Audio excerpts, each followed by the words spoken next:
एक छोटे से गांव में रातपुरा नाम का एक रेलवे स्टेशन था। इस स्टेशन की खास बात ये थी कि वहां रात के बाद शायद ही कोई ट्रेन रुकती थी। आसपास के लोग कहते थे कि स्टेशन पर कुछ अजीब घटनाएं होती हैं।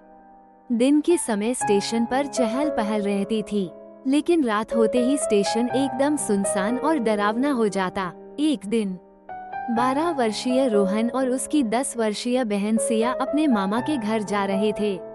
उनकी ट्रेन रातपुरा स्टेशन पर रात 9 बजे पहुंचने वाली थी। दोनों पहली बार रात के समय अकेले यात्रा कर रहे थे।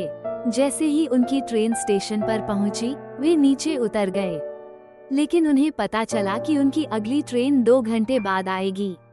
स्टेशन पर सन्नाटा छाया हुआ था। केवल एक पीला बल्ब जल रहा था, जो बार बार टिमटिमा रहा था। रोहन और सिया ने एक बेंच पर बैठने का फैसला किया। कुछ देर बाद सिया ने कहा, भैया, क्या तुम्हें महसूस हो रहा है कि यहाँ कुछ अजीब सा है?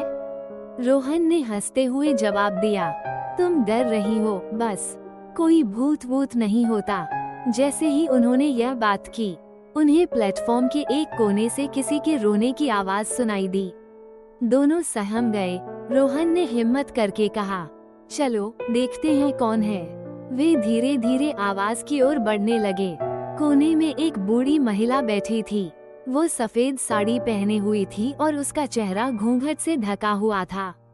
उसने रोहन और सिया को देखा और धीमे स्वर में बोली, बेटा, मुझे मदद चाहिए। मेरा पोता खो गया है, क्या तुम उसे ढूंढ सकते हो? सिया ने दयालुता से कहा, दादी, आपका पोता कहाँ खोया है?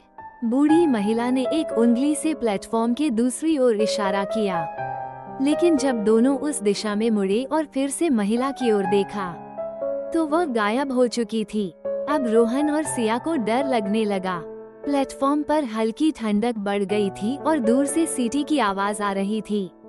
रोहन ने कहा, सिया, हमें यहाँ से निकलना चाहिए, ये जगह सही नहीं लग रही। जैसे ही वे वापस बेंच की ओर बढ़ने लगे, तभी एक अजीब ट्रेन प्लेटफॉर्म पर आकर रुकी। ये ट्रेन बिल्कुल पुरानी लग रही थी। खिड़कियां टूटी हुई थीं और डिब्बे से हल्की धुंध निकल रही थी। सबसे हैरानी की बात ये थी कि ट्रेन से कोई उतरा नहीं और न ही कोई चढ़ा। रोहन ने डरते हुए कहा, ये ट्रेन अजीब है, इसे छोड़ दो। लेकिन तभी ट्रेन के गेट से एक आदमी उतरा। वो लंबा और दुबला था और उसके चेहरे पर अजीब सी मुस्कान थी। उसने रोहन और सिया की ओर देखते हुए कहा, तुम लोग इस ट्रेन में क्यों नहीं चढ़ते? ये तुम्हें जल्दी तुम्हारी मंजिल तक पहुंचा देगी। सिया ने कांपते हुए कहा, नहीं, हमें हमारी दूसरी ट्रेन का इंतजार है।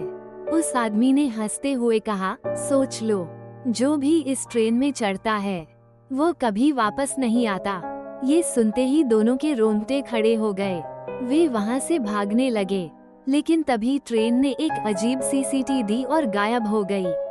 स्टेशन पर सब कुछ फिर से शांत हो गया। अगले 2 घंटे तक रोहन और सिया एक दूसरे का हाथ पकड़े सहमे बैठे रहे।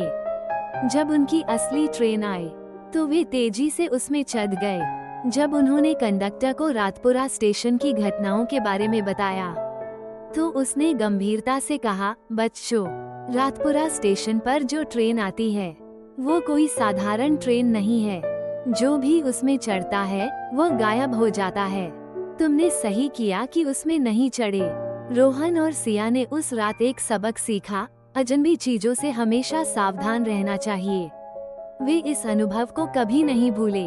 अगली बार जब आप किसी सुनसान रेलवे स्टेशन पर जाएं, तो सतर्क रहें। कौन जानता है, वहाँ कोई रहस्यमयी ट्रेन आपका इंतजार कर रही हो।